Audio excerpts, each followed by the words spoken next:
Hello नमस्कार जय हिंद। आप सभी का स्वागत है आपके अपने यूट्यूब चैनल जीतू एजुकेशन अड्डा में। ठीक है, आपको हम पढ़ा रहे थे अध्याय 11 फिजिक्स। ठीक है, मानव नेत्र तथा रंग बिरंगा संसार। उसी का ये जो है अगला टॉपिक है, क्या है, प्रिज्म। आज हम प्रिज्म के बारे में समझेंगे, प्रिज्म क्या होता है। ठीक है, देखिए क्या होता है प्रिज्म। तो इस तरह कहेंगे, प्रिज्म प्रिज्म कांच के पदार्थ का, ठीक है, प्रिज्म कांच के पदार्थ का बना, ठीक है, क्या है, प्रिज्म कांच के पदार्थ का बना एक ऐसा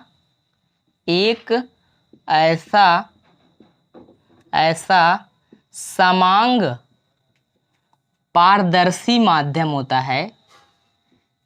पारदर्शी, ठीक है, इस तरह लिखिए इसको, पारदर्शी माध्यम।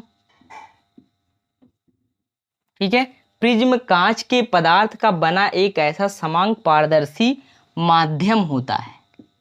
ठीक है, माध्यम होता है जिसमें ठीक है, जिसमें दो त्रिभुजाकार, ठीक है, ध्यान समझिएगा इसको, दो त्रिभुजाकार मतलब आधार पृष्ठ, दो त्रिभुजाकार, वो भी क्या होगा, त्रिभुजाकार कौन सा होगा, आधार पृष्ठ होगा उसका। ठीक है, दो त्रिभुजाकार तथा तीन आयताकार फलक। ठीक है, तीन आयताकार फलक, वो भी कैसा होगा यह फलक आयताकार, किस प्रकार होगा, ये तो आधार पृष्ठ था। ठीक, ये कौन सा पृष्ठ था, आधार पृष्ठ था। ये कैसा पृष्ठ होगा, अपवर्तक पृष्ठ होगा, अपवर्तक पृष्ठ। ठीक है, एक बार फिर देखिए इसको, प्रिज्म कांच के पदार्थ का बना एक ऐसा समांग पारदर्शी माध्यम होता है जिसमें, ठीक है, यहां पर जिसमें कर लीजिए, सॉरी, तीन आयताकार फलक मतलब अपवर्तक पृष्ठ, आयताकार फलक मतलब अपवर्तक पृष्ठ होता है। ठीक है, होता है, क्या कहलाता है, प्रिज्म कहलाता है, प्रिज्म कहलाता है। यह है प्रिज्म आपका, जो कि आप देख रहे हैं, प्रिज्म कांच के पदार्थ का बना एक ऐसा समांग पारदर्शी माध्यम होता है। पारदर्शी माध्यम मतलब आर पार उसको दिखता है। अगर प्रिज्म यहाँ पर हम रख दे रहे हैं, यहाँ से दिखेंगे, उस पार भी हमको दिखेगा, इसीलिए कह रहा है यहाँ पर पारदर्शी माध्यम होता है। ठीक है, और इसमें क्या होता है, जिसमें दो त्रिभुजाकार आधार पृष्ठ होता है, मतलब उसमें दो त्रिभुजाकार आधार पृष्ठ होते हैं। ठीक है, तथा तीन आयताकार फलक मतलब अपवर्तक पृष्ठ। ठीक है, आयताकार फलक किस प्रकार होंगे, अपवर्तक पृष्ठ होंगे वो। ठीक है, जिससे प्रकाश का अपवर्तक होता है, अपवर्तन होता है। ठीक, उसी को अपवर्तक पृष्ठ कहते हैं। अब देखिए, प्रिज्म कहलाता है, यही क्या, एक घटना जितनी इसमें है, ये प्रिज्म कहलाता है। ठीक, अब आगे देखिए इसमें क्या होता है, प्रिज्म कोण क्या होता है, प्रिज्म कोण, ठीक, इसको इंग्लिश में कहते हैं प्रिज्म एंगल। इंग्लिश भी जानना जरूरी है, इसलिए यहां पर हम लिख दे रहे हैं प्रिज्म एंगल। अब देखिए प्रिज्म कोण क्या होता है, जानिए। प्रिज्म कोण जानना बहुत इंपॉर्टेंट है, क्योंकि यह जो है कि बोर्ड परीक्षा में हर साल पूछा जाता है कि प्रिज्म कोण क्या होता है। ठीक, देखिए यहाँ पर देखिए, प्रिज्म के दो अपवर्तक, ठीक है, प्रिज्म के दो अपवर्तक पृष्ठों के बीच का कोण, ठीक है, प्रिज्म के दो अपवर्तक पृष्ठों के बीच का कोण, ठीक है, बीच का कोण या एंगल, ठीक है, कोण अपवर्तक कोण, ठीक है, अपवर्तक कोण या, ठीक है, या प्रिज्म कोण कहलाता है। ठीक है, अपवर्तक कोण या प्रिज्म कोण कहलाता है। ठीक है, यहां पर देखिए प्रिज्म कोण क्या होता है, कोई आपसे पूछा था, आप फट दे बताइएगा कि प्रिज्म के दो अपवर्तक पृष्ठों के बीच का कोण जो होता है अपवर्तक कोण या प्रिज्म कोण कहलाता है। ठीक है, इसका स्क्रीनशॉट ले लीजिए। ठीक है, अब देखेंगे यहां पर हम लोग अगली टॉपिक क्या है, प्रिज्म द्वारा प्रकाश का अपवर्तन। मतलब प्रिज्म द्वारा प्रकाश का अपवर्तन किस प्रकार होता है उसको हम लोग फिगर के माध्यम से समझेंगे। ठीक है, इसको अच्छे से समझिए, बहुत अच्छा टॉपिक है और जो है कि इम्पॉर्टेंट भी है। ठीक, देखिए इसको, यहाँ पर हम एक पहले प्रिज्म बनाएंगे। ठीक, इस प्रकार ये मान लीजिए प्रिज्म है। ठीक है, ये क्या है, प्रिज्म है। अब देखिए प्रिज्म कोण इसमें दिखाएंगे, ये जो है क्या है, प्रिज्म कोण है, प्रिज्म कोण। ठीक, प्रिज्म कोण किसे कहते हैं, दो अपवर्तक पृष्ठों के बीच का बना कोण। ये दोनों अपवर्तक पृष्ठ हैं, देख ही रहे हैं आप, त्रिभुजाकार पृष्ठ जो है अपवर्तक पृष्ठ हैं, इनके बीच का जो कोण बन रहा है यही क्या होता है, प्रिज्म कोण होता है, जैसा कि आपको भी बताएं हम। अब देखिए यहाँ से ये जो है वायु, बाहर तो वायु है, एक कैसा माध्यम होगा, विरल माध्यम होगा, वायु विरल माध्यम। ठीक, और देखिए यहाँ अंदर क्या है, ये कांच का बना होता है समांग पारदर्शी माध्यम, प्रिज्म जो होता है कांच का बना होता है। ये क्या है, अंदर क्या है, कांच, जो कि क्या है, सघन माध्यम है, ये सघन है और बाहर विरल है। यही दोनों इसमें मेन टॉपिक है। ठीक है, ये मेन कंडीशन यही है कि बाहर जो विरल है, अंदर जो है सघन है। अब हमें प्रकाश की किरण को विरल माध्यम से सघन माध्यम में ले जाना है, तो क्या होता है यही हमको देखना है, यही जो क्रिया होगी वही क्या कहलाएगी, प्रिज्म द्वारा प्रकाश का अपवर्तन कहलाएगा। ठीक है, इसको समझिए, मान लीजिए हम यहाँ से प्रकाश की किरण को ले जा रहे हैं। ठीक, प्रकाश की किरण को विरल माध्यम से हम सघन माध्यम में ले जा रहे हैं, तो सघन माध्यम में क्या होता है, प्रकाश की किरणें अभिलंब से क्या होती हैं, अभिलंब से की ओर झुक जाती हैं। अभिलंब ये है आपका, इसी की तरफ क्या हो रही, झुक जा रही है। यहाँ पर देखिए प्रकाश की किरण यहाँ से गई इस प्रकार, यहाँ अपवर्तन होगा, इसका प्रिज्म के अंदर अपवर्तन होगा, तो ये कौन सी किरण हो जाएगी, इस किरण का नाम पहले देखिए, आपतित, आपतित प्रकाश किरण। ठीक, यहां से आपतित हो रहा है, यहां पर अपवर्तित हो रहा है। ठीक है, ये कौन सी किरण है, अपवर्तित प्रकाश किरण, अपवर्तित। क्यों यहां पर अपवर्तित लिख रहे हैं हम, क्योंकि यहां से अपवर्तन हो रहा है। ठीक, अपवर्तित प्रकाश किरण। ठीक, ध्यान से समझिएगा हर टॉपिक को, ये क्या है, अपवर्तित प्रकाश किरण है। अब देखिए यहाँ पर ये आपतित था और ये कौन सा होगा, निर्गत, यहाँ पे होगा कौन सा होगा, निर्गत प्रकाश किरण, क्योंकि यहाँ से अपवर्तन के पश्चात निकल जा रही है, तो कौन सा किरण, इसका क्या नाम होगा, निर्गत प्रकाश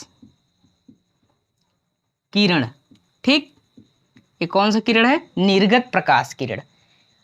इसको समझिए, प्रकाश, आपतित प्रकाश किरण मतलब आने वाली, प्रिज्म पे जो जा रही है किरण, आ रही है, उसे आपतित प्रकाश किरण कहेंगे। प्रिज्म पे जो प्रकाश किरण जाने के बाद जहां पर अपवर्तन होता है उसे अपवर्तित प्रकाश किरण कहते हैं। ठीक है, प्रिज्म के अंदर होने वाले अपवर्तन किरण को, जिस जहां पर अपवर्तन हो रहा है किरण का, उसी किरण को क्या कहते हैं, अपवर्तित प्रकाश किरण कहते हैं। और जो अपवर्तन के पश्चात किरण बाहर चली जाती है उसे क्या कहते हैं, निर्गत प्रकाश किरण कहते हैं। ठीक है, इसे निर्गत प्रकाश किरण कहते हैं। अब देखिए, यदि हम आपतित किरण को आगे बढ़ाएंगे, ठीक है, आगे इस तरह बढ़ाएंगे, और निर्गत किरण को पीछे बढ़ाने पर, पीछे बढ़ाने पर, ठीक, निर्गत किरण को हम पीछे बढ़ाएंगे और आपतित किरण को आगे बढ़ा रहे हैं, बढ़ाने पर क्या होगा, जो कि जहां जिस बिंदु पर ये काटती हैं, ठीक है, उसके बने बहिष्कोण को, मतलब इसके जो बाहर का कोण बनता है ये वाला, इस कोण को क्या कहते हैं, डेल एम से हम प्रदर्शित करते हैं, जिसे क्या, कौन सा कोण कहते हैं, विचलन कोण कहते हैं, विचलन कोण, एंगल ऑफ डेविएशन। ठीक है, विचलन कोण कहते हैं। इस कोण को क्या कहते हैं, विचलन कोण। मतलब कि आपतित प्रकाश किरण को आगे बढ़ाने पर तथा निर्गत प्रकाश किरण को पीछे बढ़ाने पर जो किरणें आपस में जिस बिंदु पर काटती हैं उस बिंदु को क्या कहते हैं, उस बिंदु के जिस बिंदु पर काटती हैं उसके बने बहिष्कोण को, मतलब बने बाहर के जो कोण होते हैं उस कोण को हम विचलन कोण कहते हैं। ठीक है, कौन सा कोण कहते हैं, विचलन कोण कहते हैं। ठीक, अब देखिए यदि यहाँ पर हम अभिलंब डाल दें इस प्रकार, यहाँ पर इस प्रकार अभिलंब डाल दें, यहाँ पर इस प्रकार अभिलंब डाल दें, अब देख रहे हैं अभिलंब की तरफ झुक रहा है। जैसे जब वायु से मतलब विरल माध्यम से प्रकाश की किरण सघन माध्यम में जा रहा है, ये अभिलंब है, अभिलंब की तरफ क्या हो रही है, झुक जा रही हैं। ऐसा क्यों होता है, क्योंकि सघन माध्यम में जो प्रकाश के कण होते हैं, माध्यम के कण होते हैं, वे पास पास होते हैं। इसी प्रकार जो है कि वह जो है उसमें टकराते हैं तो अभिलंब की तरफ क्या होती है, झुक जाती, जैसा कि यहाँ पर देख रहे हैं। और देखिए इस कोण को क्या कहते हैं, इस कोण को आर डैश, इस कोण का क्या नाम है, आर डैश, जिसे क्या कहते हैं, अपवर्तन कोण। इसे क्या कहेंगे, इसे कहेंगे सॉरी इसे निर्गत कोण कहेंगे। कौन सा कोण कहेंगे, निर्गत कोण, निर्गत कोण। ठीक है, इसे कौन सा कोण कहेंगे, निर्गत कोण कहेंगे। अब इसी प्रकार यहाँ पर देखिए, यहाँ पर देखेंगे यहाँ पर अपवर्तित प्रकाश किरण तथा अभिलंब के बीच बना कोण को हम आर से प्रदर्शित करते हैं, जिसे क्या कहते हैं, आर से प्रदर्शित करते हैं, जिसका नाम क्या होता है, अपवर्तन कोण जिसे कहते हैं। कौन सा कोण कहते हैं, अपवर्तन कोण। ठीक, जिसे अपवर्तन कोण कहते हैं। अब देखिए यहाँ पर आपतित प्रकाश किरण और अभिलंब के बीच बने कोण को हम आई से प्रदर्शित करते हैं, जिसे क्या कहते हैं, आपतन कोण कहते हैं, जिसे आपतन कोण कहते हैं। ठीक है, बात समझ में आ रही है। यहाँ पर आपतित प्रकाश की किरण तथा अभिलंब के बीच बने कोण को हम आई से प्रदर्शित करते हैं, जिसे हम क्या कहते हैं, आपतन कोण कहते हैं। ठीक है, आपतन कोण। इसी प्रकार यहाँ पर देखेंगे अपवर्तित प्रकाश किरण तथा अभिलंब के बीच के बने कोण को हम आर से प्रदर्शित करते हैं और इस कोण को अपवर्तन कोण कहते हैं। ठीक है, इसी प्रकार यहाँ पर देखिए आप, यहाँ पर देखेंगे, यहाँ पर देखिए ये कौन सी किरण है, निर्गत प्रकाश की किरण और अभिलंब के बीच के बने कोण को हम आई से प्रदर्शित करते हैं, जिसे क्या कहते हैं, आपतन कोण कहते हैं। ठीक, आपतन कोण कहते हैं। ठीक है, बात समझ में आ रही है। यहाँ पर आपतन कोण कहते हैं। अब देखिए यहाँ पर देख रहे हैं निर्गत प्रकाश की किरणें तथा अभिलंब के, ये अभिलंब डाला गया है, अभिलंब के बीच बने कोण को हम आर डैश से प्रदर्शित करते हैं, जिसे हम क्या कहते हैं, निर्गत कोण कहते हैं। कौन सा कोण कहते हैं, निर्गत कोण कहते हैं। ये रहा आपका प्रिज्म द्वारा प्रकाश का अपवर्तन। प्रिज्म द्वारा प्रकाश का अपवर्तन इसी प्रकार होता है। ठीक है, ये रहा, इसका स्क्रीनशॉट ले लीजिए। ठीक है, आप समझ चुके होंगे कि प्रिज्म द्वारा प्रकाश का अपवर्तन किस प्रकार होता है। ठीक है, अब एक बार इसको और फिर समझ लीजिए, अच्छे से देखिए क्या है। यहाँ पर देख रहे हैं आपतित प्रकाश किरण विरल माध्यम से सघन माध्यम में जा रहा है, तो क्या हो रहा है, अभिलंब ये है, अभिलंब की तरफ झुक जा रहा है, जिसे हम क्या कहते हैं, निर्गत प्रकाश किरण कहते हैं। ठीक है, और देखिए प्रिज्म में जब आपतित प्रकाश किरण प्रिज्म से अपवर्तन होता है तो अपवर्तन वाले किरण को हम क्या कहते हैं, आपतित प्रकाश किरण कहते हैं। ठीक है, और देखिए आपतित प्रकाश किरण को आगे बढ़ाने पर तथा निर्गत प्रकाश किरण को हम पीछे जब बढ़ाते हैं तो इसके बहिष्कोण को क्या कहते हैं, विचलन कोण कहते हैं। ठीक है, विचलन कोण कहते हैं। अब देखिए यहाँ पर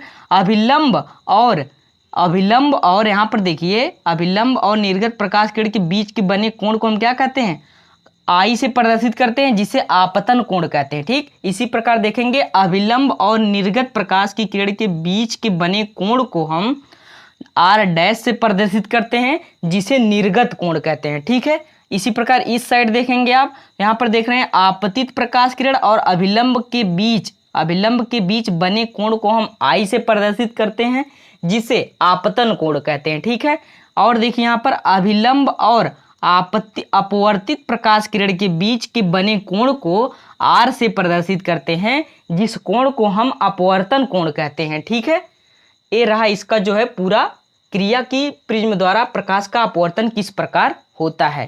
ठीक। यदि यह वीडियो आपको अच्छा लगा हो तो कमेंट बॉक्स में कमेंट करना ना भूलें। मिलते हैं अगले वीडियो में नए कंटेंट के साथ। जय हिंद।